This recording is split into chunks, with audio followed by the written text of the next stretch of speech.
all kind of know. I asked Yuan Li and Man Wai whether they have any recollection of ever meeting you, myself included. So let us revisit some of these. Can you share with us briefly, right, how you came to know of RP and your interactions with us over the past couple of years, or actually the past 10 over years, all right? I know that you've been invited speaker at our symposiums more than once. The last, I think, was in 2015. So, but remind us and let the readers also know the kind of interaction you had with RP. Yeah, sure. You're right. My interaction or engagement with RP was right from the beginning. When I say the beginning, it was when you hosted the first international symposium, Yeah. where I attended that symposium just to see what you are doing, but also to hear from what everyone else is doing in the space of PBL, I suppose. And at the time, I believe I was the director of the PBL office at Victoria University, and my role was to implement a PBL curriculum across engineering at the time. So I came to the first symposium, and then I believe, if I remember right, I was invited to the next symposium. Then I attended the one after. Then I think I was invited again to talk about the PBL and industry engagement as a topic in the one after. So I've attended all of them, and I've had some wonderful interaction with everybody there. And it's for me, it was to learn a little bit more about the RP model, which, as you know, it's a little bit different to other institutions, but it's a model that I think works very well for you as an institution. So every time I've attended, I've had some wonderful experiences. I have taken some of my colleagues to some of them as well, which was wonderful for them to learn about what's going on. And of course, I have been at three different institutions here, two in Australia, and then of course after doing my masters in project-based learning in engineering and science at Aalborg University, I worked for Aalborg, where my role was really to encourage and engage and train people around the world who are thinking about PBL. And before my time at Swinburne now, I've been at Swinburne for about 4 years now in April. And prior to that, I looked after the School of Science and Technology at RMIT Vietnam. I was based in Vietnam. And of course, my whole vision and mission across all these institutions has been about a curriculum transformation around the project-based. And of course, as you know, critical thinking is part of that. And we'll talk more about that in the other questions. But overall, I've learned a lot from attending and being engaged with the RP, and I hope RP has learned something that I had to say in the past. It's been a wonderful two-way communication, two-way engagement. All right. So since you've let on a little bit about your work, can you share with us? So currently, what are you busy with? And if there are any exciting projects that you are working on? Yes. So I'm currently at Swinburne University of Technology in Melbourne, Australia. I've been here 4 years. I look after a school where we have two big departments. One, what I call the advanced engineering, and one is the computer science and software. So anything from IT to cybersecurity to data science to artificial intelligence, and then on to the engineering majors. And I look after my school leads the majors in robotics and mechatronics, software engineering, biomedical engineering, and electrical electronics engineering. And the reason why we have that arrangement is because the IT, if you like, area complements these engineering majors. And the work that we do currently within the universities where somewhat critical thinking is certainly part of that. There are two major projects that are really undertaken at the university level and of course within my school. And one is around the work integrated learning strategy. And it's in fact more than a strategy now, it's a promise to the world. We have gone out very strongly with our new Vice Chancellor to the market, and we have made some promises to everybody out there, where we have said, if you were to come to Swinburne, you will be guaranteed industry engagement. And the industry engagement for us, as part of this work integrated learning strategy, comes in three approaches, if you like. One is around industry projects in the curriculum. The other one is around internships. And the third one is around placements. And of course, we differentiate in internships and placements. Internships is something where students can spend some time, could be a day, could be 2 days with industry. It doesn't have to be paid. It can be. Whereas placements is someone that is placed full-time within the company and where they are paid as part of the time. So, that's the strategy that we have that we are implementing across the university, and we've been very active in my school in doing that.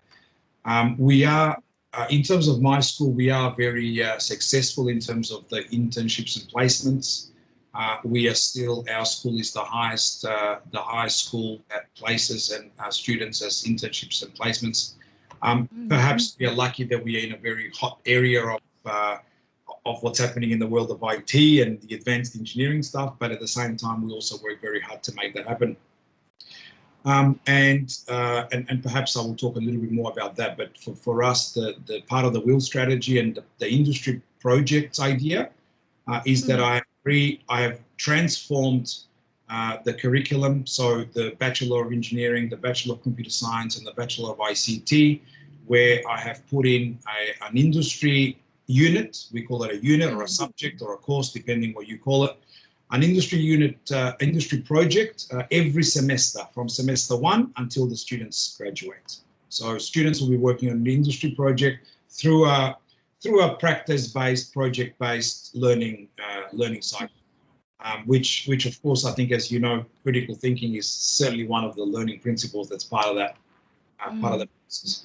So that's one big project that we're doing, which is the WIL strategy. The other one is the blended learning strategy, which really complements the WIL strategy. We obviously, Swinburne is very well known for online education, but with certain changes recently, we realized that online education is not enough. It has to be a blended learning approach, where we are transforming all of our courses in the university to have a blended learning approach, where engagement with students could be done online. And online for us, there's the distinction between synchronous and asynchronous learning. So synchronous meaning live online, and asynchronous means students study at their own time and pace based on the information that we put up online. But then the key element is bringing all that together on campus in certain laboratories where really students apply their knowledge to hands-on laboratory experiments. So really that analytical thinking where the theory and practice comes together. So two big projects that we're working on: that WIL strategy and the blended learning strategy across everything we do. So can you just clarify this? Is it WIL or WIL? I mean, what is that again? It's WIL, so work integrated WIL. learning. What integrated learning, I see. Okay, thank you for that. Yeah, so thanks for sharing.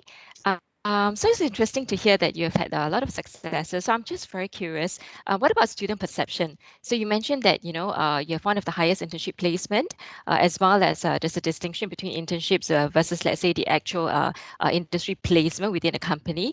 So what are your student perception, and what do you do to prepare them to be meaningfully as well as to be adequately prepared for these kind of learning environment? Yeah, it's good question. So the whole process is an integrated process where when students work on projects in the curriculum, as part of those projects, we teach, or students learn both skills. So when I say both, I mean the technical skills and the professional skills, which really prepares them. And part of that is that critical thinking idea. In addition to that, of course, it's about team dynamics. It's working in a team. It's something that's being driven by a project. Analytical thinking I mentioned earlier. And of course, we have university central services, which then assist students on placements. It assists them on how to be prepared for a job interview.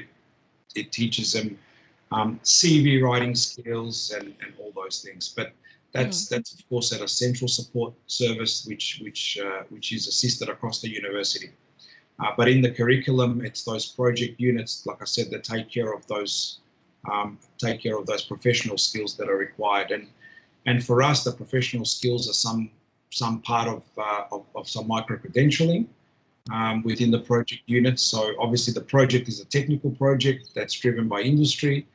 But in addition to that, we have a very good alignment of professional skills through micro credentialing, where students achieve those skills. So it's a range of internal curriculum support as well as university central support to prepare them.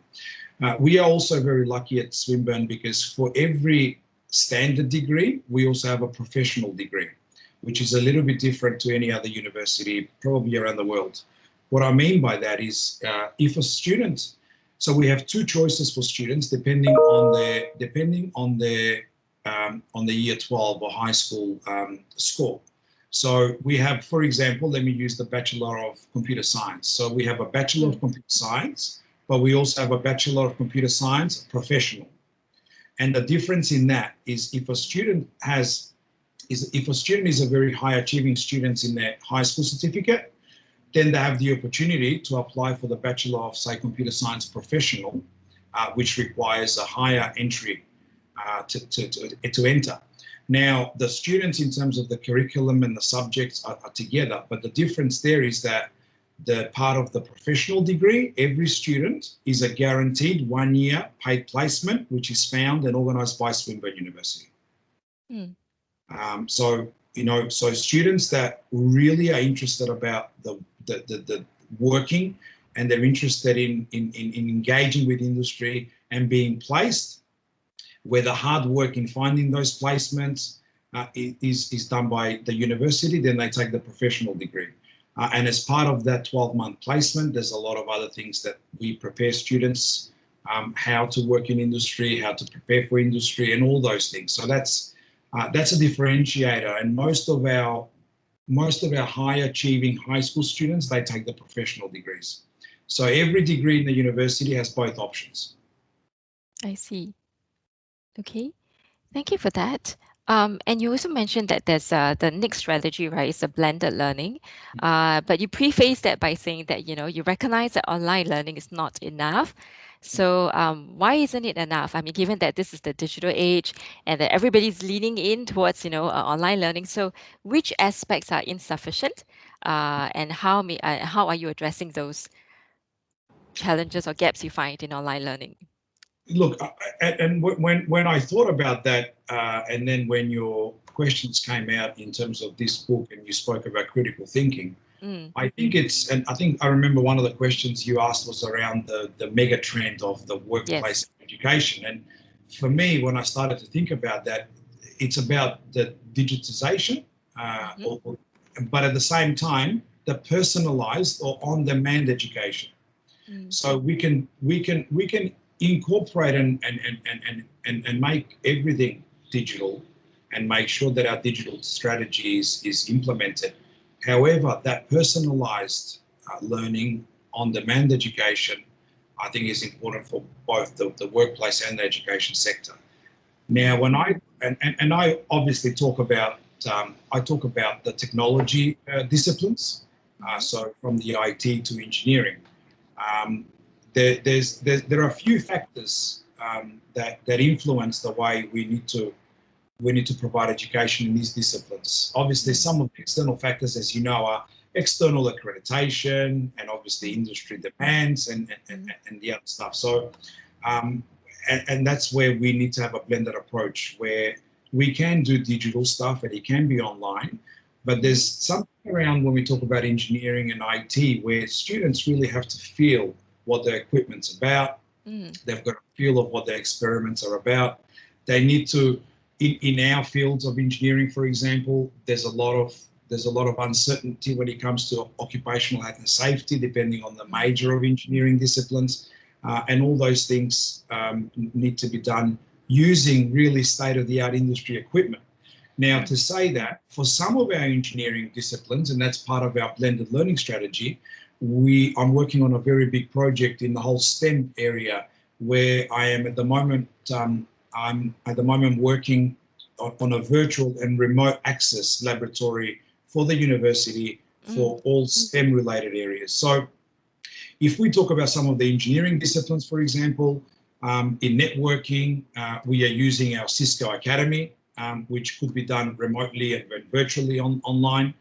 So students will be doing exactly the same experiments as they would be on campus. But there are some certain disciplines that's not possible, where it's exactly mimics what we do on campus.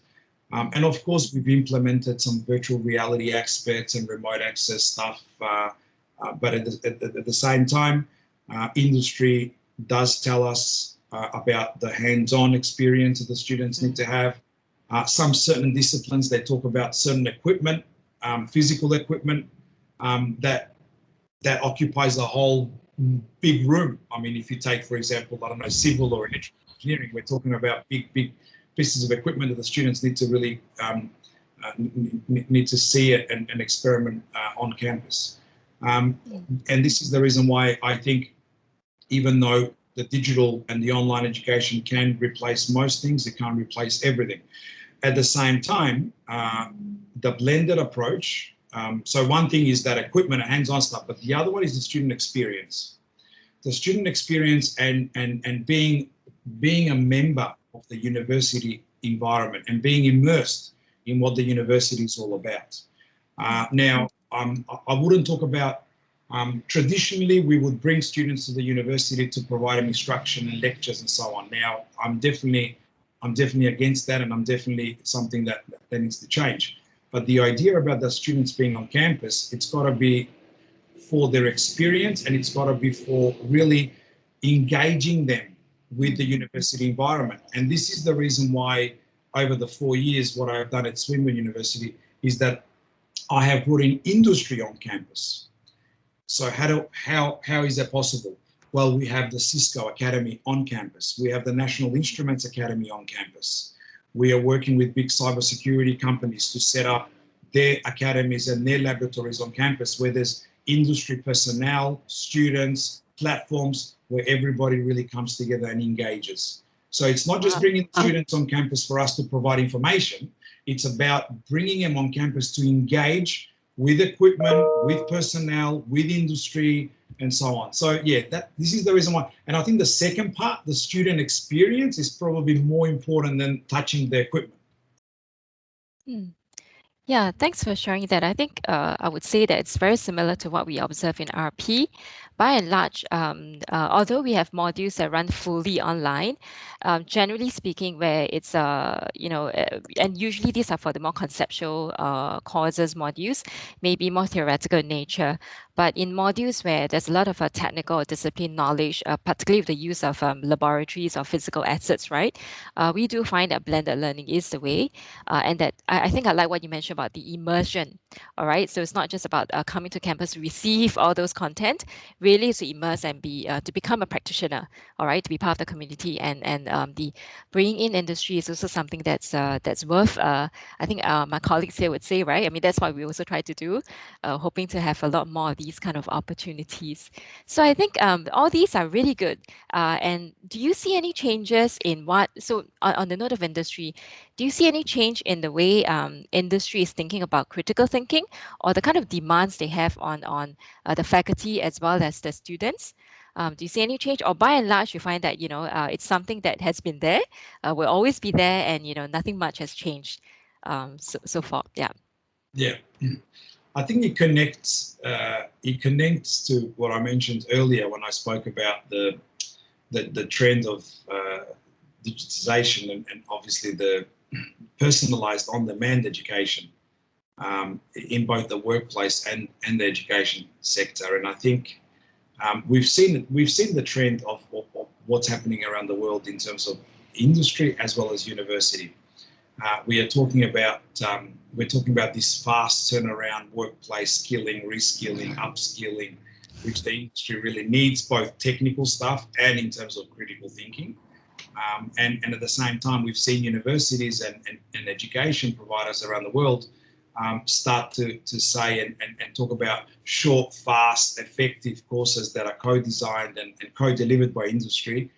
And I think that's the way to go. I think that's the way to go. And of course, the traditional bachelor degree or certificates that take a little bit longer, where they expose students to different forms and provide the students the experience. But the thing is, the bridge between the education sector and the companies is really minimizing very fast. And it's only minimizing very fast is because in our fields, there are so many shortfalls in terms of having the quantity and the quality of skilled professionals in our areas. I mean, in our areas of cybersecurity or the energy sector or data science, we continuously been asked by our local industries to say, what can we do together so we can put a package together to upskill, reskill, and even skill from our management board to our employees to really think about the short skilling. And this is the reason why I think industry, indirectly, I think they are talking about the critical thinking stuff. Because when you look at all these reskilling, skilling, and the quick turnaround of education, they are really talking about students and employees understanding really what critical thinking is about. And they talk about, how do we interpret things? How do we analyze things? How do we evaluate things? How do we explain things? And then how do we make decisions based on some evidence that we have gathered, and so on. And I think all this is really, as you know, many forms of the overarching critical thinking definition anyway. And that's what employees want. They want people to come in or people to be retrained so they can actually use evidence to make decisions, analyze things, and explain things for real, I suppose, a real world problems. And at the end of the day, they have to make some kind of a judgment. And that's why that critical thinking skills is really part of making that valuable judgment at the end of the day. So, and for companies, I think it's difficult to achieve this. And it's definitely difficult to achieve through a traditional environment. Whether it's with industry or education, it's difficult to achieve these skills through the traditional environment. And that's why we must connect people. When I talk about people, I talk about both our students, but people in the workforce as well. We have to connect them to real world problems, where there's a meaningful project, really with a purpose and an outcome that has value, And when we add the complexities, I mean, I call this generation that we have now of perhaps students, maybe not much as the workforce, but the complexities of what I call the somewhat non-patient generation. These projects, if they are not really owned by those people to drive the learning, drive the transformation, then I think critical thinking can't occur. It really cannot occur. I agree. And so it sounds like it's a lot of work, or at least from our perspective as well. The lecturers are also heavily involved, right? Because I think, in order to create this environment, where it's engaging, it's authentic, all right. I mean, students would be a willing participants, but it's also the faculty. So can you share with us, right? It sounds like, for instance, even brokering, trying to get industries to come set up the campus here or to have industry briefs, actual real world projects to work on. I'm pretty sure the lecturers are involved in driving some of these. So how do you energize them, or what do you do to secure the sort of buy-in so that this entire vision can be born or realized? Yeah, luckily for me, that's been my life in terms of changing the culture of the way we educate and changing and setting up a system for the institution where you do get buy-in and you get everybody on board. And again, it's all through evidence-based. It's evidence-based and not, of course, not just the institutions that I've worked in, but I've also been engaged by maybe over 20 institutions around the world where I've helped them transform the culture as well as the curriculum to this industry-based learning and project-based learning. And the idea is that you start with the evidence, and you start with providing, let's call them lecturers, I call them facilitators. It doesn't matter what we call them right now. It's about giving them some ownership and providing them the opportunity to explore a flexible environment where they can all bring in their expertise. Now, when we talk about this industry-based curriculum or problem-based curriculum, whatever it might be, that there's room for everybody. A lot of people assume that people that are taught and have been traditional lecturers for a long time, they need to move on or they need to be retrained. That's not really the case. Because in this environment, we need people that can provide wonderful way of providing instruction, but at the same time, you've got to link that together with the people that are facilitating the learning. So if you can demonstrate to people that there's space for everybody with your expertise, then it's very, very important. You know very well when students are working on an industry project, you have a facilitator or a supervisor that takes them through that project. But in order for the students to understand the project and perhaps provide some solutions and come up with some decisions about those solutions, they usually have to go and talk to some experts. Whether it's technical, to achieve technical skills that are linked to the project, or whether some professional skills. And those experts are the ones we have room for, where they provide some instructions about, you know, what are some of the ideas that we need to explore. And with the facilitator, students might ask those questions such as, what are the things that we don't know about this problem? What are the things that we need to find out about this problem? How do we achieve that? But once they generate those ideas about what we need to know, what we need to find out, then these experts step in. So for me, it's an integrated approach. So I have ran professional development for my whole school in the last 12 months since we started this work integrated learning approach, where we are embedding, as I said, an industry project in every semester of our degrees. And it required for me to start a professional development with my staff, where I spoke to them about the evidence around why these approaches work and how they work. And then, of course, I started to provide them some training around facilitation. What does it mean to be a good facilitator? What does it mean to be a bad facilitator? How does facilitation take place? And of course, something that you do very well from your center is around how do we then take this industry challenge and transform it into a project, a written element that the students then understand. And of course, I had your team engaged to train some of my staff maybe 2 or 3 years ago in how do we write those problem and projects. And we have learned a lot, because in the last 3-4 years, we've had the Engineering Practice Academy here, where the whole idea was around this engagement. But now what we have learned from the Practice Academy is going across a whole range of disciplines.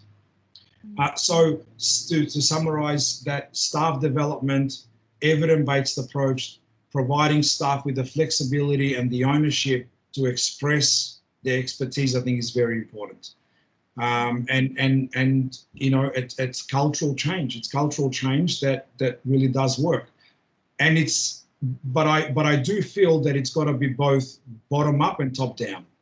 If it's only top down, then staff are not going to take to it. And if it's bottom up, then really management needs to might not really feel that it's something that's important, and you can do as much as you do, but if it's not both bottom up and top down, then it doesn't matter what model and approach you put in. Within a year or two, things disappear and people go back to the old ways of doing things. So I have tried to engage my people and indicate to them that, yes, I feel that this is what we need to do, but I give them the opportunity and flexibility for them to inform me how we should do this. And my role here is it's exactly like guiding a team of students through an industry project. I guide my staff and facilitate their learning. So, do staff behave like students? some of them do. Yeah. And you know, just to touch on a little bit on your earlier point about the students and what do they feel about the online stuff, because I think it's important that I mentioned. We were forced to go fully online because of COVID, as you know. And, you know, for many years, universities have been trying to talk to their academics and faculty people to change and start thinking about online education. Some universities have taken 10 years, 20 years, 30 years with no real effect. All of a sudden, within 2 weeks, most universities around the world went fully online. Yep, So same observation here. absolutely. So, and my point here is, why does the blended approach need to take place rather than fully online? When we did everything fully online, our students in the last 3 or 4 semesters while we've been fully online clearly told us, and it could be just students in the disciplines of engineering and IT that have clearly said, yes, I do see how online is supporting me, but I select to do engineering, I select to do IT because I need to come on campus and work with industry equipment. Mm. So students clearly have told us this. And because of that, if you do a world study of universities in the last 12 months, their student satisfaction would have dropped, I think, significantly because of the miss of that on-campus experience. I think we share that sentiment. It's not just about the student perception survey, like let's say how they perceive the online learning, but the real missing out on the face-to-face interaction of being part of a learning community. And it's not, because I think in essence, it's not just about learning the practice, it's also about becoming practitioners. So I Yep. think you need to be part of that functioning, community to pick up some of these attributes while learning to use the equipment. So we do see that in RP as well, and we did struggle. And thankfully right now it's I mean, we're able to go back to campus a little bit more. So for those modules that truly need it, we do bring students on campus so they're able to use the equipment, they're able to discuss problems face to face in that sense. Yeah, So I that's think it's exactly right. And that's what we've done as well. We have made it very clear as a university that there'll be no more on-campus lectures. So that's Mm. something that, COVID or not, it's a decision that we've made going forward. And we've made sure, with the restrictions of COVID easing, we have made sure that we provide particularly all of our first-year students the on-campus experience. So they are going through a blended approach. And most of the second, third, and fourth year subjects where we see that it's important to come on campus. And of course, there are some subjects that remain fully online because we can do them fully online. So it's, and I think going forward, that's not going to change. And my view is that if we're not going to do any lectures on campus, then the next big project for our university and perhaps many other universities is the physical infrastructure and repurposing the physical infrastructure.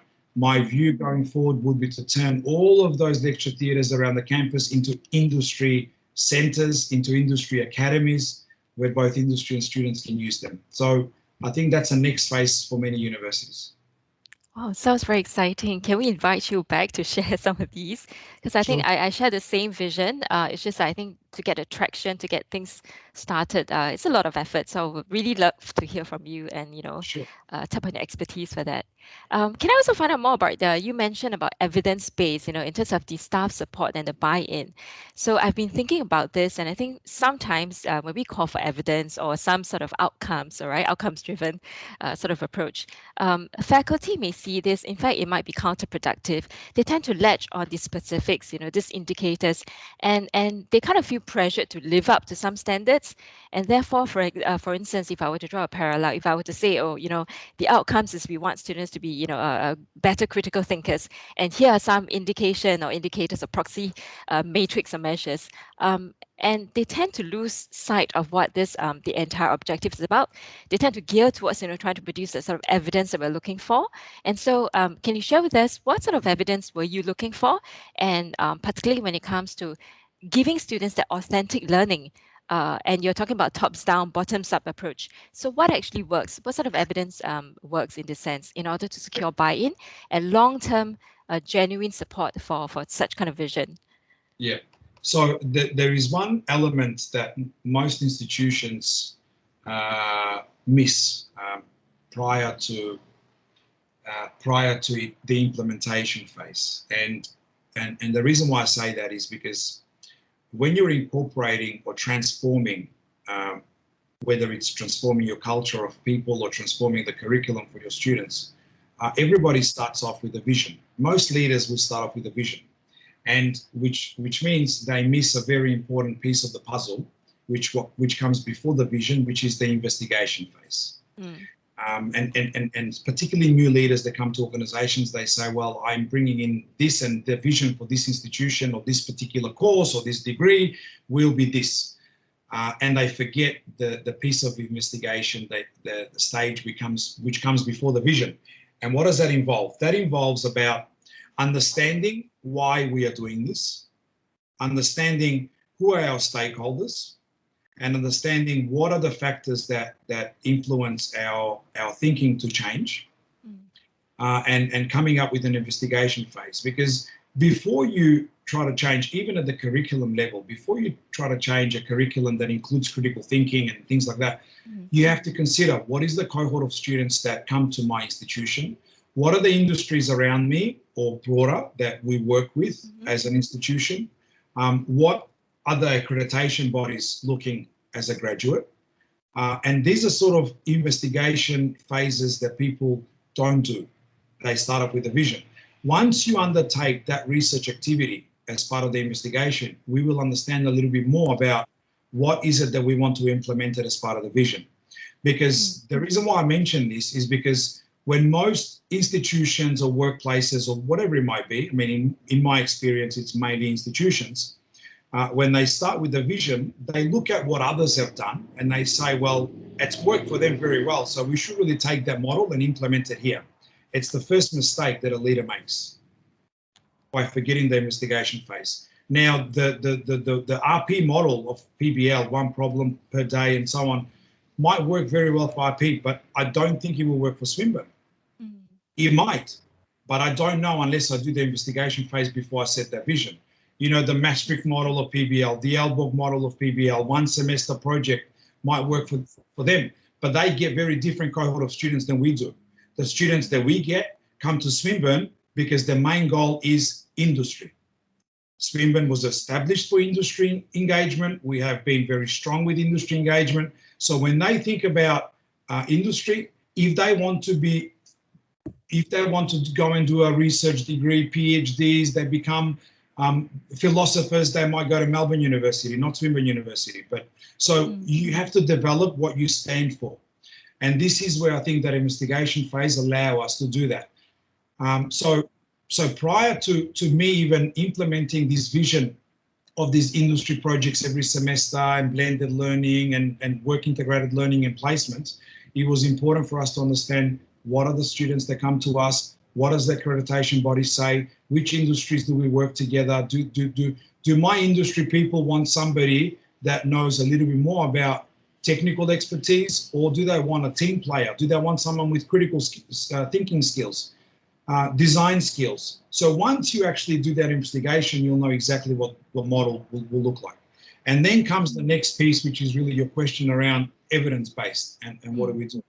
Part of the evidence that is presented to the staff when you're changing the culture is that investigation phase evidence, where you can then see the staff culture and the staff thinking, does that align to the evidence that has come out from our investigation? Staff members might say, well, you know, I've been doing this for 30 years and it's fantastic and it's great. But they might feel that it's great. But if it doesn't align to the students, the industry, and what we are trying to produce, then they can have the best expertise. They're not required in our system. So that's my view around the evidence. It's not just say, oh, we're going to use evidence. It's got to be the correct evidence that suits what we do. And you know, as part of that process, there are some difficult decisions, Erica, some difficult decisions where I've had to make and we continuously have to make, where you might have staff members who have been around for a long time. But the move of the university is to a very different approach. So therefore, we have to have some difficult discussions about those staff. Do they want to be retrained? Do they not want to be retrained? Or do they need to look for opportunities elsewhere? Because they've got to be, in my view, is that if they're not on the bus as part of the vision and the investigation and the research, then they're really going to hinder a lot of the processes. So. Thank you for sharing that. I think that's I mean we do see the same. So and it's good that I think you are I mean you place things and discuss things at face value. You know, this is exactly where we are, and to give staff the opportunities to retrain if they are able to, and perhaps to point, you know, opportunities elsewhere if they're not able to have that, you know, alignment. Um, so I think for this RP, actually, what we observe is that you're quite right in saying that, because when we first started, I don't know how much you have read about RP in the last 5, 10 years. So I think in from around, let's say, 2010 onwards, there's a lot of we have actually expanded on the way we're conducting our teaching and learning. So we used to do one day one problem, and I think that had to be carried out Mm, because it was at least in Singapore, was fairly new. And as I've said, so the cohort of students coming in, we don't get the best students in Singapore actually, based on geographical locations, as well as being the so-called at that point in time the newest polytechnic. We still are so-called the fifth polytechnic in Singapore. So the students coming to us and from a very a traditional, more traditional educational background in secondary schools or high schools. So at that point in time, I think it was good that we used one day one problem. And same goes for the faculty, the lecturers, because a lot of us, when we first came, we're from the industry, or some of us, you know, from a more traditional school of teaching. So therefore, I think having that standard vision, you know, this is how we do it. In the past, there were like 3 meetings. So you start to do with exploration, inquiry, and then you end off with some sort of resolution, all right, after reconciliation. So it had to be done. But we started to recognize that it didn't really fit for many disciplines, engineering being one prime example, programming, School of Infocoms as well, and to some degree, even our aesthetics courses, right? You know, those that works a lot with the industry, for instance, production, you know, media production. So I think it started to dawn on us that actually, you know, we can't go with that singular vision, and we really needed to change based on evidence as well from staff, students, you know, perception studies, as well as the actual work and the outcomes of that. So then we started adopting a lot more other strategies, okay, including blended learning, of course, cognitive apprenticeship, and some other forms. And I think that is the way it goes, you know, to constantly evolve. So if you look at this, you know, from a partner to RP, so to speak, and your own expertise, your own experience in driving transformation. So where we are now, so now we actually have a lot more strategies. We have varied ways of learning, but all active based learning. You know, so there's that involvement in terms of students, you know, participation. Do you have any advice for us, or any thing, you know, sort of strategies that you think may work for our kind of students in RP, mm. From all or the any work, observations? Yeah. sure. Look, I think the original model of the one-day problem was something that I think RP needed to do in order to cement away, I guess, a foundation about selling the model initially. Yes. But I did think throughout coming to RP and discussing that eventually my feeling was that something has to give in terms of a more flexible model, a more Agree. flexible model depending on a discipline and so on. However, I think what you have done really well is first making those foundations, but at the same time setting up an environment such as the center that you are in, for example, understanding and implementing ways to make sure these things happen, to make sure there's professional development. And I'm sure now most of your professional development will be a little bit more flexible than that original idea about this is the way we do things. Mm, Um, Having said that, I think flexibility is good, but not full flexibility. mm, You know, you still have to. I don't want to use the word obey, but I think as an institution, you still have to have some kind of guiding principles mm, of what the learning principles are about. And if your model deviates from those learning principles, then I think people will start to do what they want to do in their own way. So yes, the original principles, what, for example, one of those learning principles, one problem a day. Your mm, second one might be critical thinking. The other one must be problem based, student centered driven, um, analytical thinking, whatever. So those learning principles must still be in place. Mm. Otherwise, then we start to deviate too much. So my advice to be, yes, flexibility is good. Different disciplines might require different flexibilities, but at the same time, I wouldn't allow different disciplines to have their own model in terms of their own learning model. You still have an institutional model, because remember, in this environment, the hardest thing to transform is to go to that institutional model transformation. And I think you very well know, whether we do curriculum transformation or staff transformation or cultural change, there are three models. One is the individual level model, where you might want to do PBL in one of the subjects, or PBL in computer science, or then it's that group level transformation, where two or three subjects communicate to each other and they provide one project or whatever it might be. And then the institutional level, where there is a model that drives the institution. And I think what you have done is something that many institutions strive to do, but they can't do because of the political aspects within the institutions, that flexibility, the academic freedom, and all those things. So if my only thinking and advice would be, still have an institutional model which makes you different, which differentiates you from everybody else, and find a way to sell the model, to tell the world that if you come to RP, you're coming because of this reason. If you want to do this, then go to NUS. But if you really want to do this, then you need to come to us, because this is why we are different. This is why we are the best. So yeah, flexibility for me is good, but an institutional model is something that, as you know, many universities around the world talk about PBL. Take Aalborg, take Maastricht, take whatever. They are known for a fantastic model for one discipline. Maastricht, oh, we are fantastic in medicine. McMaster, oh, we are fantastic in engineering in PBL. Deakin, we did it in engineering, for example. But an institutional model is very, very difficult to come up with. So don't move away from that.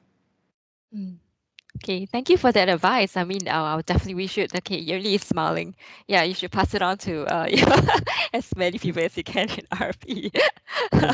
We will extract this segment. And flexibility, of course, with some flexibilities, absolutely with some flexibilities, because when you define the model for the institution that comprises of a group of guiding principles for the model and learning principles for your model, then people can be flexible within those learning principles. But moving away, taking away any of those learning principles or adding new principles because some people feel like it, that should not happen. Agree.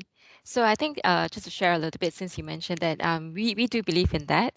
So I think we're still predominantly a PBL institution, and underpinning all that we do, we actually have we wrote this the Principles of Effective Teaching and Learning.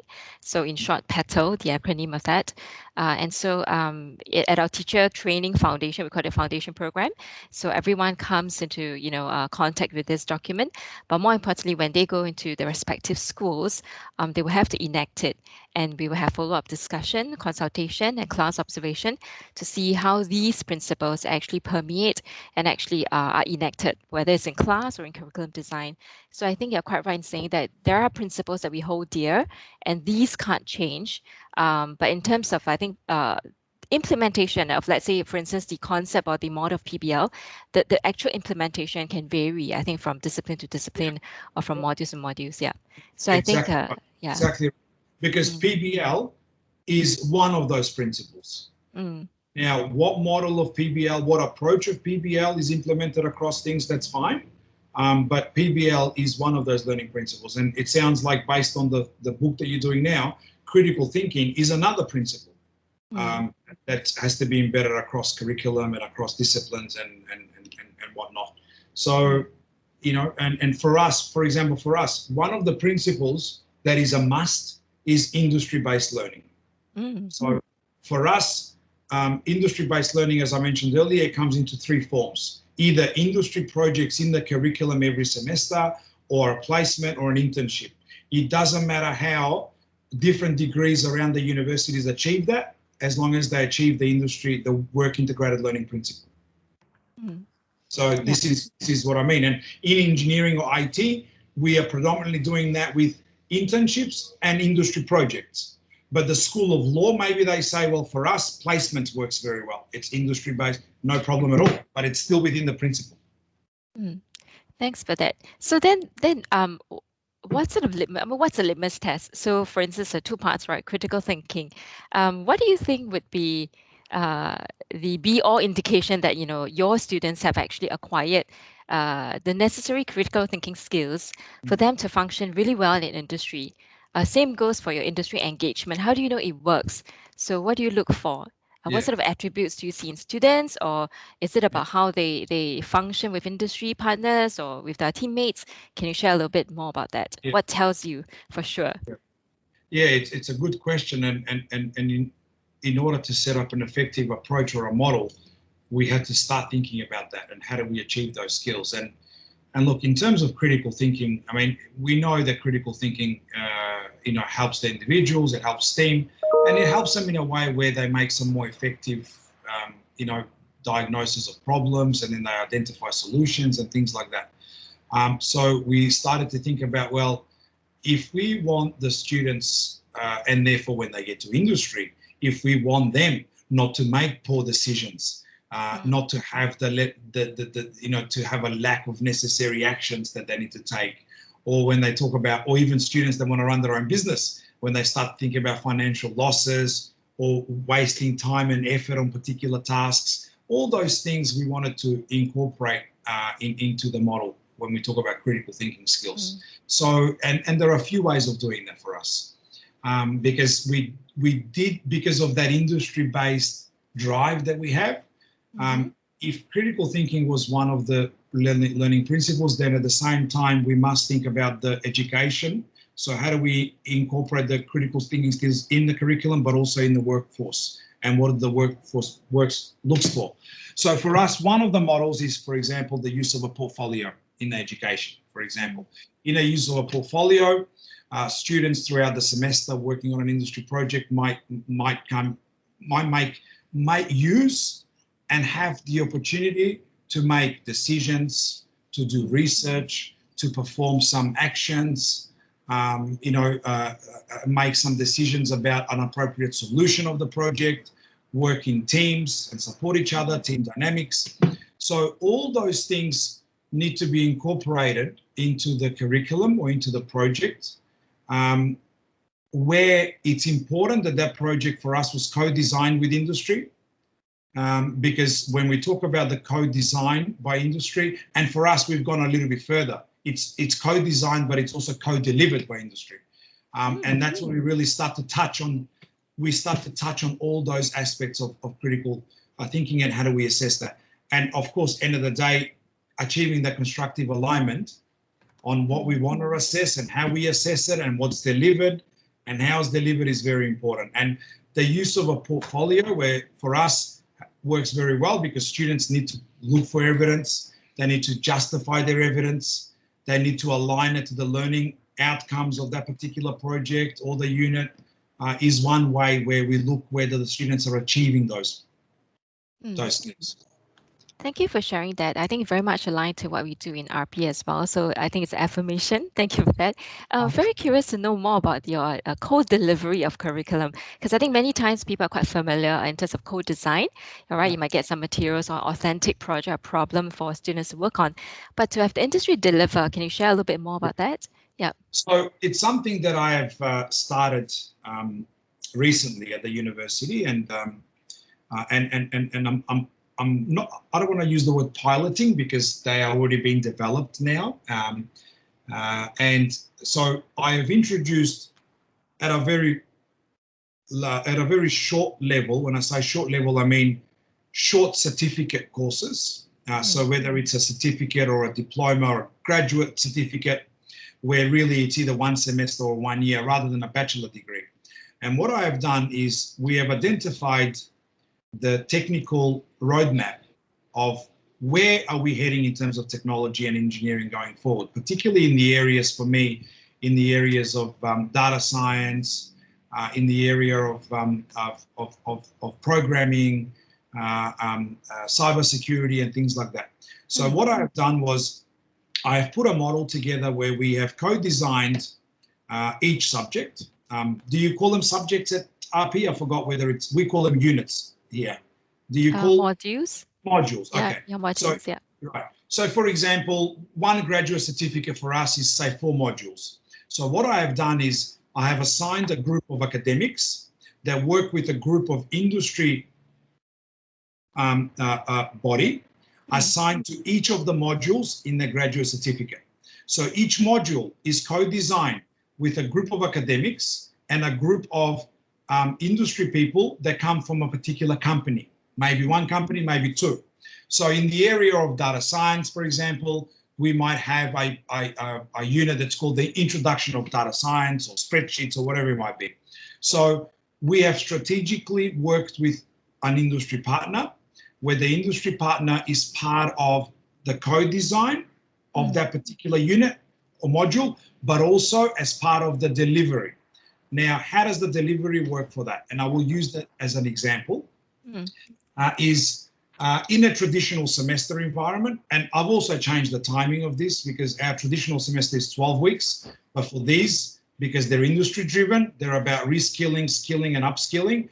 I have made a new model where it's only a 6-week idea, where students come on weekends, they come in the evenings, they have online sessions, and half of it is delivered by my academics, and half of it is delivered by that particular industry partner or partners. Now, because all of those modules have a project as well as expert lectures and materials, the load's been shared. In most cases, the industry people provide the project and facilitate the project, and my academics provide the seminars and the fundamental stuff. Now, of course, in order for you to incorporate this industry co-delivery, it can't be just saying to the industry partner, can you give us a guest lecture? Is not enough. They have to be part of your organization. In many ways, they might have to have some kind of a employment as part of your institution. And that way they are embedded.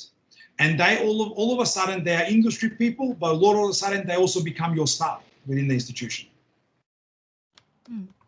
So every team meeting that we have of a particular module, in terms of what's been delivered, how, and so on, it's done with both. It's done with both. Now, I'm trialing this or piloting this in few different certificates, but my idea going forward is that every degree, particularly in my school, to be co-designed and co-delivered all the way through.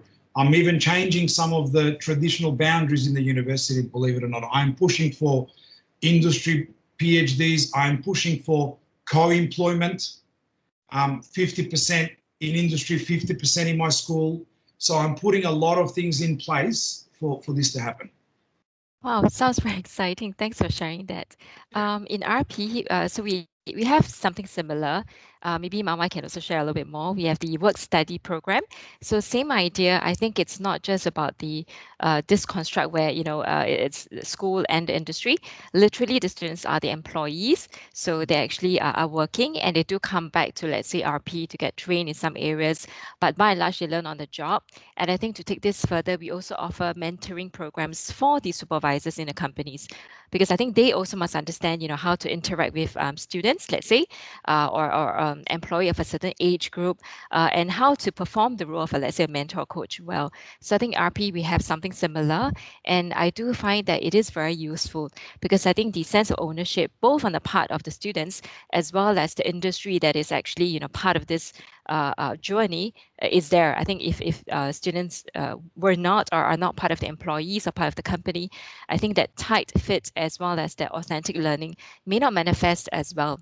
So we have that. Marwa, anything you want to share regarding this work study or integrated learning in that sense? Yeah.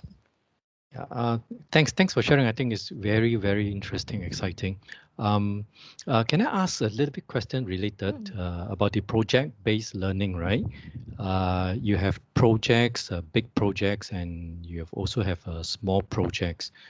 Okay, what is the observations? My question is, I mean, in the traditional engineering education, you have most of the modules, the assessment is a traditional, you see for exams, right? And then in traditional engineering schools, at the end of the final year, you have a big, massive final year project where the student will write a thesis or a dissertation, right? Now, and in RP, especially in the last 1 year, a lot to do with the COVID situation. A, a lot of our examinations were converted to a graded assignments. In a way, students were asked to do projects. So in this sense that we are using projects not just for learning, but also as a form of assessments. So I'm just curious, right? So for the industry-based training that in Swinburne, and for example, all these co-delivery kind of programs, right? When students engage in these projects, um, how are they assessed? What is the deliverable? Do they produce a artifact, produce a thesis, or is it? Do they still have separate examinations where they are tested on questions and answers? Yeah. Good question. So in terms of this, I mean, the code delivery and code design, as I said, I've just started that now with some new certificates. But students have just started on those courses. But in terms of the assessment, no exams, absolutely no exams. And in some of those modules, there are written reports. There are written assignments. But at the end of the day, this is where I spoke about the flexibility before. What I call is the final product is, I call it a product delivery at the end. And the product delivery, I have been flexible in informing the school in terms of what does that product look like. Now, in some courses, that's a thesis. In some courses, that's a written report. In some courses, that's a demonstration of a software program.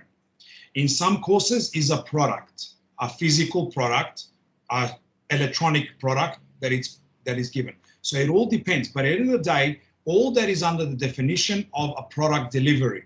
Product delivery is in no way a written exam that tests memory. Absolutely not. It's about an integrated approach that takes the whole semester, where the students work with the facilitators, they research, they make decisions, they do development, they do implementation, they do testing, they do writing, rewriting, and then they produce a product.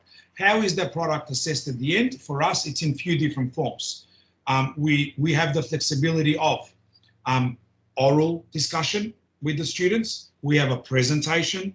It could be a demonstration. Like I said, it could be a thesis.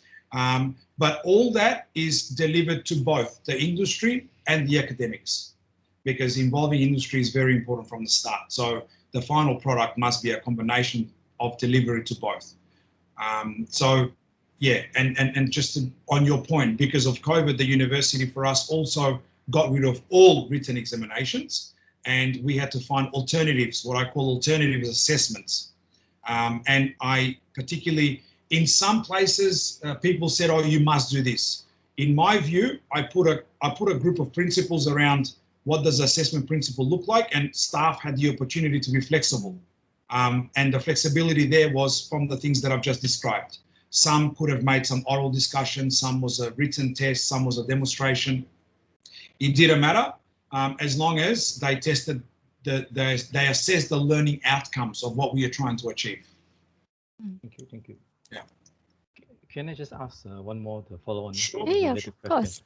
Please. Okay, so in the industry-based training, I suppose students will go out to be attached with companies, organizations, and I mean, if there's a big cohort, very likely there will be students attaching or doing projects in different organizations, different companies. And the other thing is that you have different core of students. So students, they may, I mean, the cohort 2020 cohort will be one batch of students, one group of companies, one set of projects. Then the 2021 cohort probably will not, some will be the same companies, some will be different companies. And in the companies, the projects, the phenomenon, the challenges they want to solve probably will evolve. So now one of the criticism or the skepticism of the project-based learning, right? Some of the criticism that is leveled at it is that, okay, you have students going to different companies, doing different projects, and over time, there also be differences in the kind of projects and kind of companies. Wouldn't the learning experience be very varied, a lot of difference between what the students learn in this company, one student, and another student who is attached to another company learn? Yeah. How do you, how can we assure, assure the critics that this is not necessarily a bad thing. In fact, there could be benefits. Very, very good question. So what we do is when we designed, and again, this is a transformation. I've been doing this in the last 1 or 2 years here of transforming the degrees where there will be industry projects every semester, and we've just started with that idea now. The design or the transformation of the curriculum was done at the curriculum level. It wasn't done at the unit level or the module level or the year level. So we wanted to, we sat down and decided what should our graduates look like when they finish, right? And how do they then complement the industries that work with us? So again, that investigation phase was very important. So in the design of the curriculum, where we are placing an industry project every semester, we had made sure semester aligns to the accreditation requirements. What does the IT student or engineering student need to look like after second year or third year? And that's very clearly stated by us, by the accreditation bodies, so Engineers Australia or the Australian Computer Society, depending on which degree. So what we did was then, when we looked at every semester's industry project, we aligned a key strategic industry partner or partners with a theme around what that semester is about. So, which means when the students come to, say, 5th semester of the degree, we know that they're going to be working with this particular partner or this partner or this partner. But when we are actually working on the industry projects with those partners, we make sure that the projects are within a broad theme of what that semester is going to cover, right? So that's the project module. The other modules are also aligned in that particular semester around that theme. So if you're doing a biomedical project and you are working with one of the hospitals, right, then the project needs to be aligned to the outcomes of that hospital and the aims. But the other modules in that particular semester are also based around the theme. There is no point me, if the students are working for the first time on a hospital project where they have to develop a new electronic device to test blood pressure, right? Then there's no point me giving them electrical high voltage unit in that particular semester. So it's all aligned, and the semester and the project has a theme. And the way these themes are put together are through industry strategic partners. And sometimes some staff, when they talk to industry and the industry says, oh, I have a project for you. We ask, what is the project about? What is the outcome you want to achieve? And then that industry partner, might be a new industry partner, is then discussed in the school with a committee, how and where does that industry partner fit? If an industry partner doesn't fit anywhere in the curriculum, then we don't include them just because they're an industry partner. So it's important that the curriculum, the model is designed from the start. It has themes attached and all those things. But again, we are driven by the accreditation requirements, stage 1 competencies of the accreditation bodies, but also what the industry is looking for.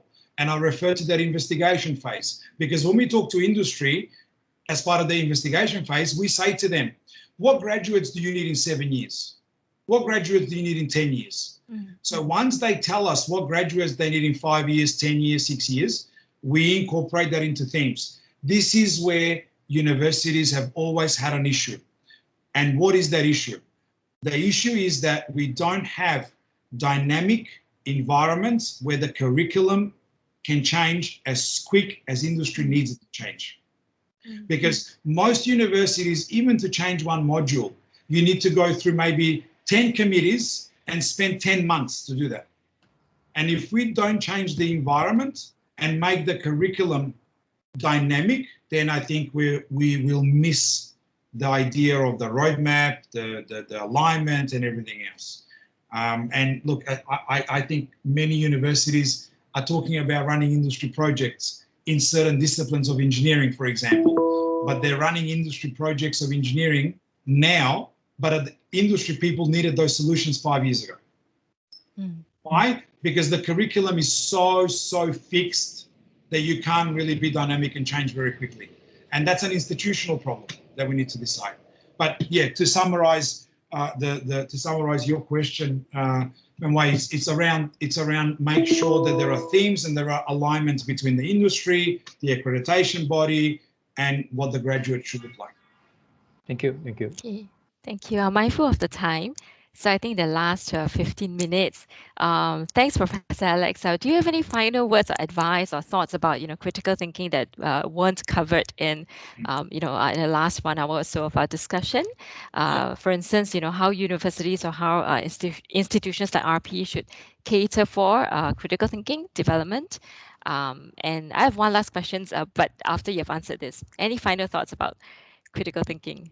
Well, I think we've discussed critical thinking really at an overall overarching principle in a way, rather than getting into the details. But I did answer most of the questions around the principles or the skills as part of critical thinking. I spoke about analysis and decision making, evaluation, and so on.